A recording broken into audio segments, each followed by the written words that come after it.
En el cierre de esta cuarta temporada dedicada a los grupos, quisimos recuperar parte de la historia del Teatro Escuela Fray Mocho, una de las referencias insoslayables del teatro independiente de nuestro país. La presencia del grupo Fray Mocho en Mar del Plata tuvo dos momentos claves. Cuando realizaron la primera gira nacional en el año 1954 y confluyeron con el grupo ABC, dirigido por Juan Chorenzás, y posteriormente cuando presentaron Historias para ser contadas de Osvaldo Dragún en 1957 y que resultó ser el estreno mundial de la que sería su obra más representada. En la primera oportunidad, según dice el diario de gira, el debut fue un fracaso con solo 50 espectadores, a pesar de la bocina de la propaladora proveniente de su colectivo y los carteles que ellos mismos pegaron por el centro de la ciudad. Otras funciones las realizaron al aire libre, en la Rambla, usando el colectivo como vestuario. La segunda oportunidad se dio ya con un Fray Mocho de lograda fama, que el 10 de enero de 1957 inauguró un festival en el Salón Dorado del Hotel Provincial, realizando 14 representaciones de comedia de comediantes y de historias para ser contadas, ambas de Osvaldo Dragún. La particularidad en este caso fue que cuando se anotaron en el festival no pudieron presentar el libreto. El representante, Roberto Britos, debió convencer a los organizadores de las características de la obra que Dragún y Oscar Ferriño solo tenían en sus cabezas y que tuvieron que inventar en una semana. Bueno, Marcos Britos, yo escribí un libro que publicó el Consejo Provincial de Teatro Independiente en el año 2013. Es un texto extenso sobre la historia vivida del Teatro Escuela Fray Mocho, dirigido por Oscar Ferriño, fundado en 1951 y que perduró hasta el 62. Se hizo sobre la base de una investigación larga, mucha recopilación de testimonios de los protagonistas, de los fundadores.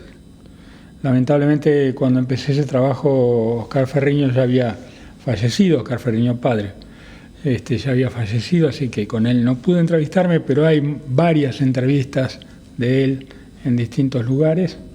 Y hubo un trabajo previo, fundamental, de Estelo Barrio, que fue la compiladora de la documentación de Fray Mocho, resguardadora y compiladora de la documentación de Fray Mocho, que había publicado también, gracias a Lito Cruz, igual que en mi caso, por su papel en el Instituto Nacional del Teatro, había publicado una historia documentadísima de Fray Mocho que se complementa con lo que yo hice, porque la historia de Estela Barrio es una recopilación de documentación ordenada con algunas apreciaciones personales, pero que es objetiva, es decir, no interviene ahí la vida cotidiana de la gente ni sus particularidades. Se me ocurre, Marcos, pensar en muchas cosas a partir de esta primera reflexión que haces. Primero, el rol importante de las instituciones públicas,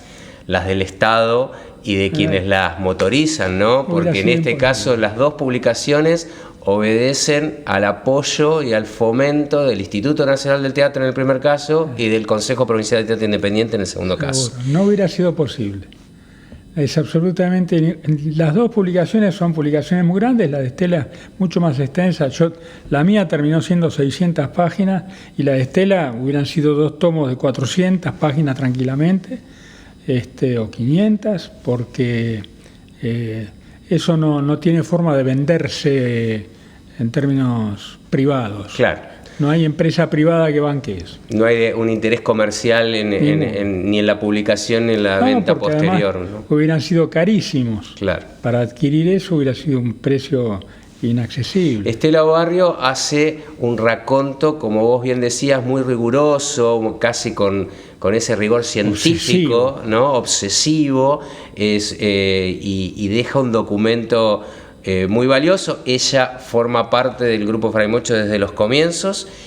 ¿Y vos por qué te decidís a hacer esa investigación? ¿Cuáles son las motivaciones? Sí, yo era una especie de sobrino de los Fray Mocho. Toda la infancia traté a Estela Barrio de tía, y la seguí tratando así de grande también. Era la tía Estela para mí y para mi hermana. Y el resto de los mochos, que cuando venían a casa era una cosa familiar, era un ambiente muy familiar. Porque además tus padres ambos integraron, claro, el grupo. Los dos formaron parte fundacional del grupo. Fueron los últimos que se incorporaron a lo que podrías denominar la fundación clave, la primera fundación, porque se integraron en el año 53, previo a la gira grande del 54, de la que conversábamos, que hace 70 años que se realizó, exactamente 70 años, y entonces ellos tenían un vínculo muy estrecho. Ellos habían formado, es un grupo que después de la disolución del teatro se mantuvo en contacto permanentemente. Por lazos afectivos. Por lazos emocionales centralmente y de experiencia compartida. Si tuvieras que resumir en ese comienzo de la formación del grupo, ¿qué particularidad tenían los Fray Mocho respecto a un movimiento teatral que en ese momento se estaba como consolidando el movimiento de teatro independiente de la Argentina, ¿no? Sí, ya era importante, porque el movimiento de teatro independiente, iniciado con Barletta, ya era un movimiento que tenía una cantidad importante de teatros y de elencos. La particularidad que los diferenció fueron dos o tres muy claves. La profesionalidad fue una de ellas. Ellos apostaron a profesionalizar la tarea, es decir, a no depender de un ingreso como trabajadores de alguna empresa o del Estado, no depender de subsidios y autofinanciarse. Lo lograron durante mucho tiempo, prácticamente desde los inicios hasta el final, que no pudieron seguir. Pero ese era uno, la profesionalización. El teatro les daba para existir como personas, para vivir del teatro. Cosa que no ocurría en los otros teatros independientes, y en algunos casos, como el Barletta, estaba en contra de eso. Barletta dominaba lo contrario, que los actores o los teatreros tenían que tener un empleo, claro, y dedicar el tiempo restante a hacer teatro, para no contaminar el teatro de aquello de las reglas del trabajo, de las reglas del capital, claro, que era el otro problema. Después lo otro es que funcionaban como comuna, no eran una cooperativa, y menos una cooperativa en términos como lo conciben ahora, se concibe ahora la cooperativa. La cooperativa esta no recibía subsidio de nadie, es decir, ellos aportaba el que tenía para aportar, y el que no tenía no aportaba, pero recibía. Entonces, la gira, por ejemplo, del 54, que les generó dividendos, pues volvieron con plata en los bolsillos, que les permitió incluso después juntar unos pesos para alquilar el teatro estable que tuvieron. La gira les permitió sostenerse con la venta de las entradas y poder vivir sin tener que apelar a otro recurso más que con la venta de entradas. Y pagaron la nafta de los colectivos, pagaron su comida, pagaron todo, es decir, no tenían, y tenían un criterio de que aquello a los actores se les daba una cantidad de plata mínima para los gastos del día, que pudieran eventualmente tener, pero se controlaban los gastos del día. Es decir, nadie podía gastarse el dinero a como le fuera la gana. Esto, imagino, ya hablaba también de una forma organizacional muy particular, decisiones que eran colectivas, que había que consensuar. Muy disciplinada criterios. Y muy pendiente también de un director al que le tenían un respeto absoluto. Es decir, cuestionar a Ferriño era complicado. No se lo cuestionaba, salvo que hubiera elementos muy poderosos, y de cualquier manera el debate del teatro era intenso. Se cuestionaba no su orientación política teatral, digamos, sino en todo caso se debatía el curso de la escena o la mecánica de la cosa, digamos, pero no se cuestionaba su política general, salvo cuando había que decidir algo de cierta dimensión. Por ejemplo, en la gira en el norte llegó un momento en que había posibilidad de iniciar una gira latinoamericana para, cruzando a Bolivia, llegar hasta Perú, los esperaban en Perú, y decidieron no hacerlo. Decidieron mantener los compromisos que ya habían adquirido de la gira por Argentina. Eso se debatió. Claro. ¿Qué hacemos? Lo mismo que si había necesidad de, por ejemplo, cruzar a Chile, porque la gira tuvo una particularidad que era que estaba armada a medias. Tenían un montón de compromisos ya prefijados cuando salieron en enero del 54, pero había mucho por hacer. Entonces, en ese mucho por hacer estaba también un debate permanente de a dónde vamos y qué hacemos en dónde vamos. A cada lugar al que vamos había un estudio del espacio al que iban, había una elaboración previa de, bueno, llegamos, por ejemplo, pongamos Mar del Plata, llegamos a Mar del Plata, ¿qué hay en Mar del Plata? ¿Cuáles son sus características demográficas?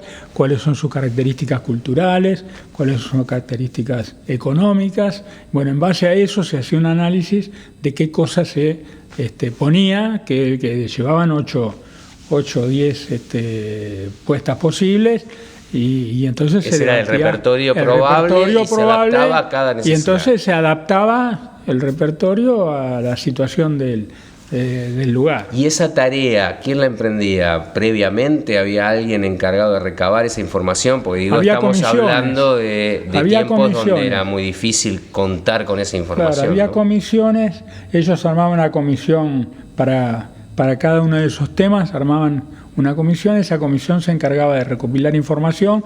Mucha de la información se recolectaba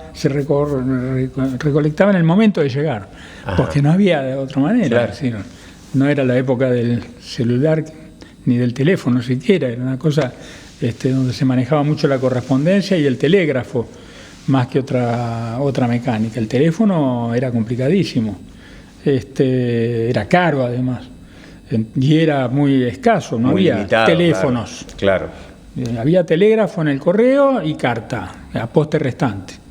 Entonces, lo que se recolectaba de información era al llegar. Al llegar, lo primero que hacían era recolectar la información de esas características de la zona, y a partir de ahí, lo que tenían previsto, por ahí lo podían decir, no, esto por acá, esto no va, lo modificamos, hacemos esto. Porque estamos hablando también de una gira, que ahora vamos a puntualizar eso, porque me parece muy trascendente, a 70 años estar pensando que es una tarea que emprendieron, que hoy nos sonaría todavía una epopeya.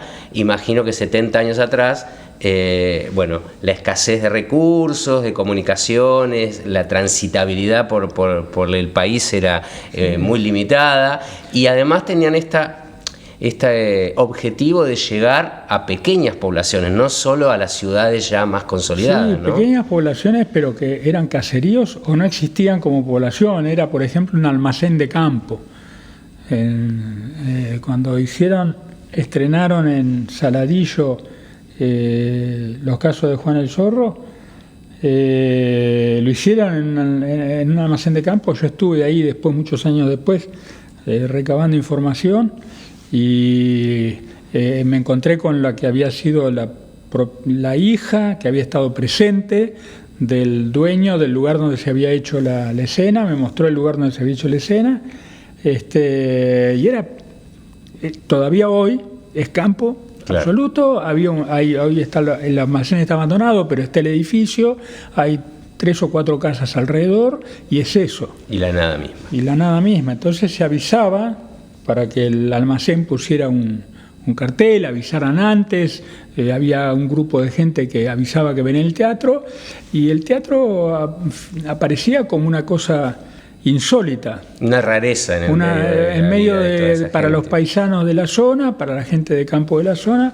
Entonces se concurrían por curiosidad, a ver qué cosa es un teatro, en realidad, no a ver teatro, sino a ver qué cosa es un teatro y qué se hace en un teatro, y de qué manera funciona esa cosa rara. Entonces en el diario de gira, que lo llevaba uno de ellos, hay un diario de gira que cuenta toda la gira día por día, ese diario lo inició uno de ellos, después lo terminó mi mamá, desde Bahía Blanca, creo que lo tomó mamá hasta el final de la gira. Porque tu madre era una de las actrices integrantes del grupo, y que pasó por toda la gira. Claro, y papá era el que iba organizando previamente la llegada del elenco a un lugar determinado. Entonces él iba 15 o 10, 15, 20 días adelantado y se comunicaba con el teatro mediante correspondencia a postes restantes. O sea que la tarea esta de exploración previa era un poco la tarea de Roberto Britos. Era la tarea de Roberto Britos en ese sentido, sobre la base de que ya antes, por vía de correspondencia o por vía de contactos, ahí el Partido Comunista dio una mano bárbara, el Partido Socialista también.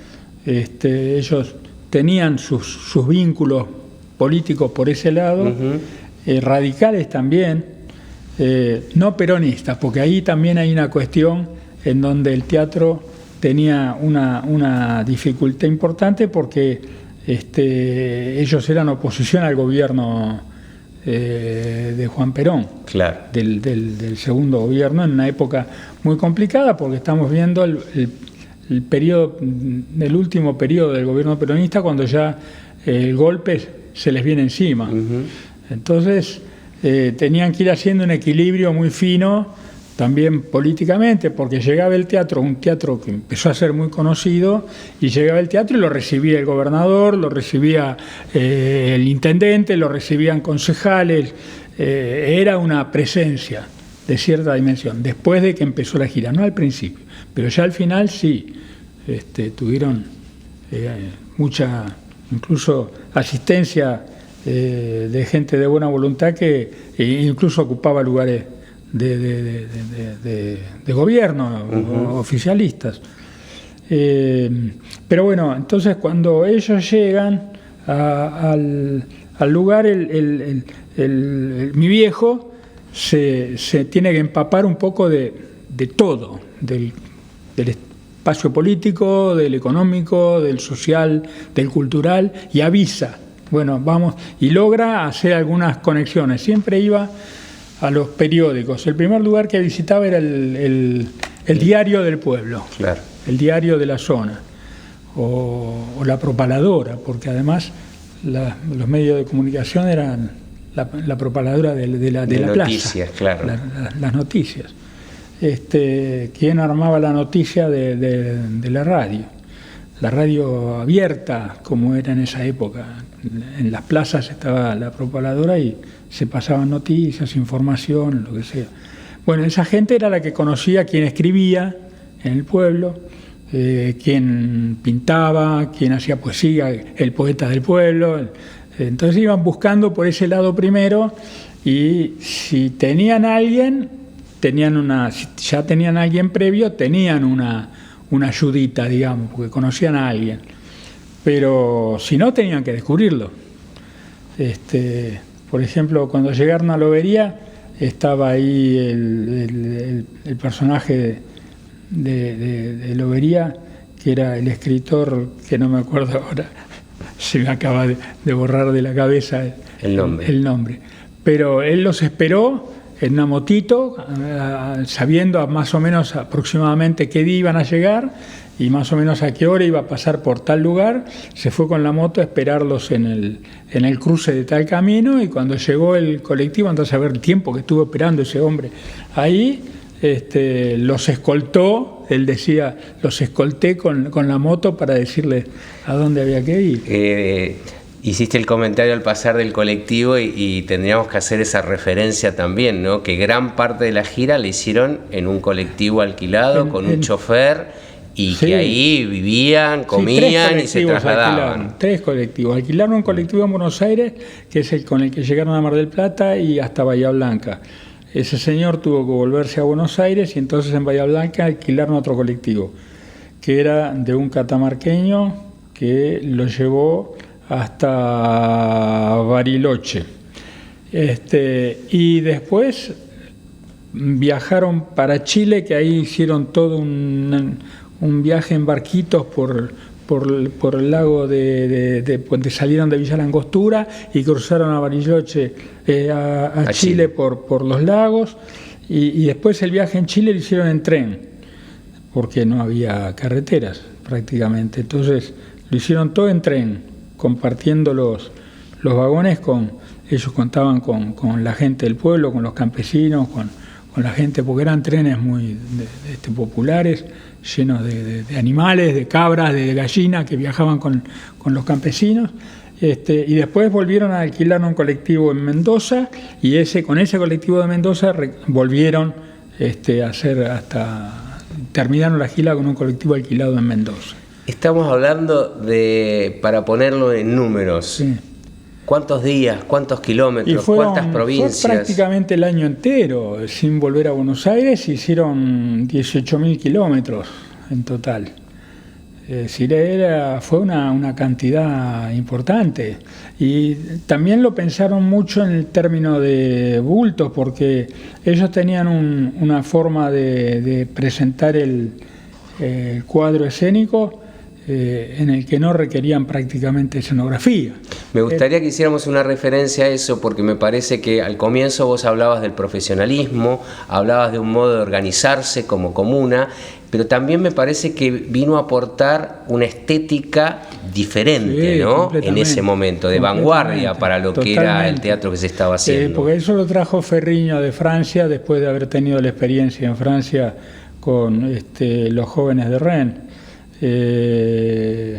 Él vuelve con la cabeza transformada por el Vieux Colombier, con toda la imagen de Copeau, de Chancherel. Es decir, él volvió con Decroux, él volvió se había hecho amigo de Marcel Marceau, pero en un vínculo de amistad real, no de conocidos, sino se habían hecho amigos. Y había como un acento puesto en el cuerpo, ¿no? Había el punto era el cuerpo, el eje, la columna vertebral de su primer planteo. Después ellos evolucionaron, ¿eh? Claro. Ellos derivaron hacia otra, el mismo Ferriño derivó de eso, pero en ese inicio la columna de toda su estructura era la mirada y el cuerpo. La mirada corporal. ¿Tenés conocimiento de alguna experiencia similar en el mundo de la envergadura de Fray Mocho? De la envergadura de Fray Mocho en Hispanoamérica no, seguro que no.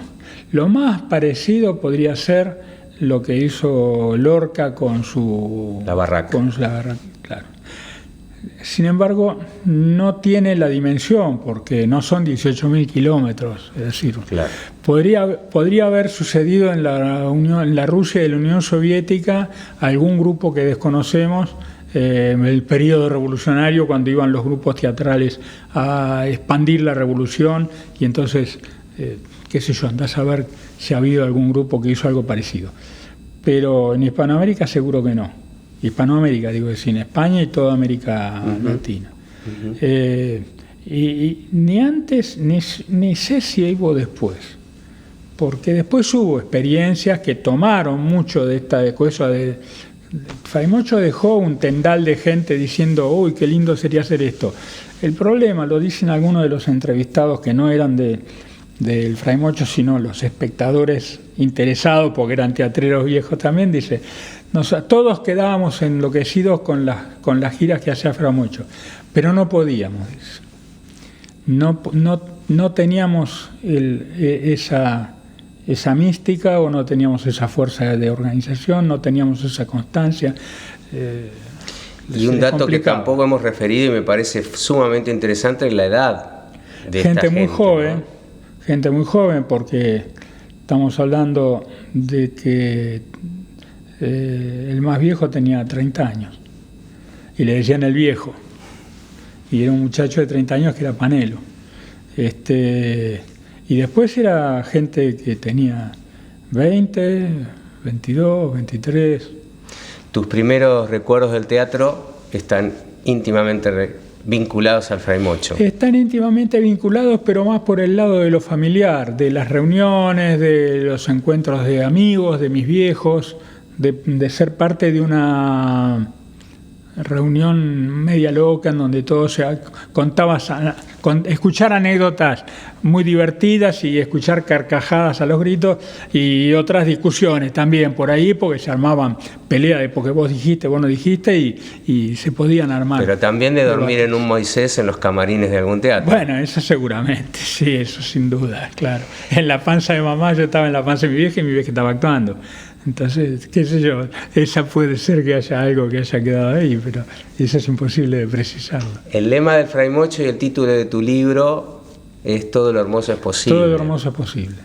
¿Seguís creyendo en eso? Sí, ninguna duda. Sí. Y cuanto más mi ley vengan, peor, más creo en eso. Porque es un antídoto para enfrentarla. Ellos tenían esa... No me gusta hablar de mística porque la mística es muy idealista. Yo creo que es una convicción, una confianza en lo mejor del ser humano en todo caso. Porque el humano tiene cosas buenas como cualquier animal y tiene cosas pésimas como cualquier humano. Entonces es convicción en que lo que el ser humano tiene de bueno puede prevalecer, puede.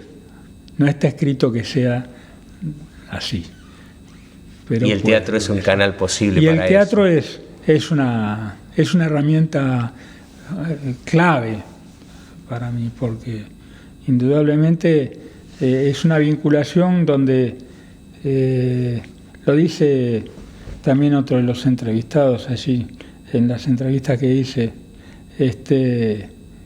siempre va a haber alguien que quiere mostrar lo que siente, cómo lo siente y lo que piensa y cómo lo piensa, y otro que quieran observar eso. Y entonces ese vínculo de las personas es lo que define al ser humano, porque el ser humano solo no existe. El individuo aislado de la existencia de otro no es un ser humano, no puede conformarse como ser humano, únicamente te conformas como ser humano en un vínculo con otro. Entonces ese vínculo de expresividad y de percepción de la expresividad es el diálogo del ser humano. Eso no puede ser reemplazado ni por el cine ni por la literatura. Entonces la literatura es un soliloquio con uno mismo. Si no hay otro ser humano que haya escrito eso, es imposible, pero sigue siendo un soliloquio. Y el cine es una cosa de un espectador que puede desarrollar en su cerebro y en su emocionalidad algo de verlo, pero el vínculo entre dos seres humanos está en la escena, no en otro lado. Muchas gracias, Marcos. A vos. Un nuevo episodio termina. Te invitamos a seguir compartiendo las diferentes maneras de sentir y de pensar nuestro territorio teatral.